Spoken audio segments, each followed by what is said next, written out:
My dad coined the phrase, "We need a place." From the beginning, there was no cultural component, there was no civic auditorium, there were no performing arts centers at any of the schools. And there was a real demand and cry from a very strong segment of the community to build a facility for the local groups to perform, because there was none. One of the task forces that eventuated out of Caneo Future Foundation was one to study whether or not the community could support a civic auditorium.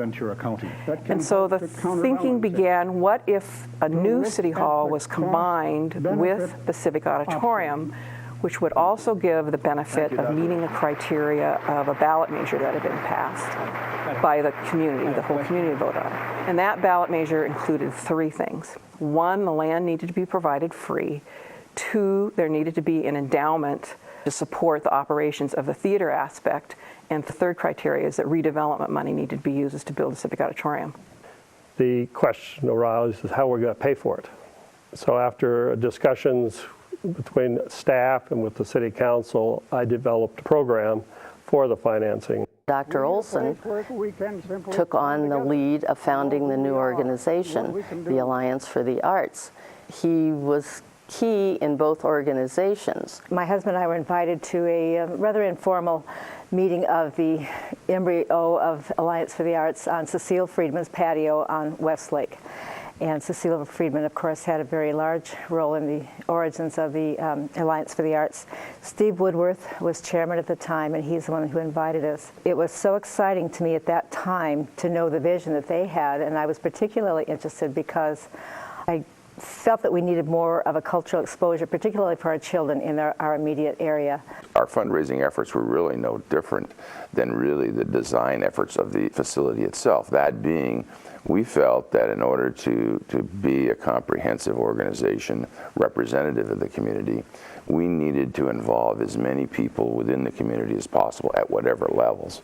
And so we designed specific fundraising programs that would allow people to participate at any level and to get some recognition and to get some involvement and buy-in with the Performing Arts Center. Alex Fiore was mayor, and Frank Schillo and he formed a committee again of people in the community to come together and decide where the Civic Arts Plaza was going to be, where the theater, I should say, would be, and how they would build it, and so on and so forth, the size. And again, we went into separate little committees. Once the funding was arranged, the city determined it was going to move forward. The Jungle Land facility was procured. We now had a tangible location which not only had significant historical importance, but also was an epicenter to Thousand Oaks Boulevard. The groundbreaking was a celebration of joy. It was a marvelous experience to see the people here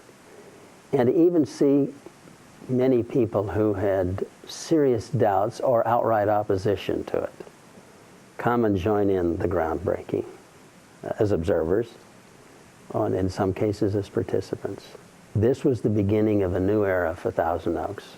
We took hard hat tours of people every Friday through the construction, much to the consternation of the contractors, but they came along with us. And slowly but surely enough people had been through the process that they started to understand what was actually going on here. And then we'd go back to the Alliance offices, which were across the street, and Dick had a model he'd made up of blueprints, and he would talk about naming opportunities, and I would talk about all the shows that I hoped to bring. And I could actually say that with a certain confidence because these are performers I'd worked with before, and agents and managers, so it wasn't just smoke.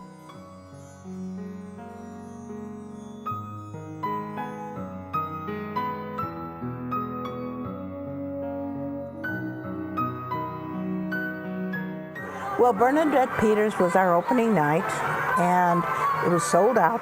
It was a very exciting night. It was exciting to see our mayor, Alex Fiore. The next thing I know, my father is on stage, and he is introducing the Arts Plaza to the community.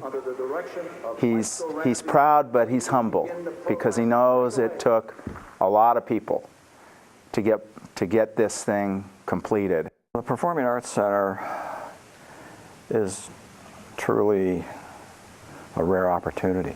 We were fortunate to have that in this community, but General Motors was really right in saying that Thousand Oaks will be one of the ideal, most wonderful cities.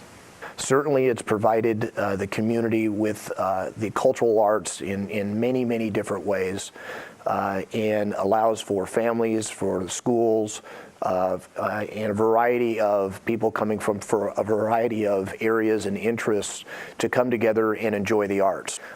It also has served as kind of a central point. We've always talked about a downtown, and the Civic Arts Plaza, City Hall has served as kind of the catalyst for other projects around town.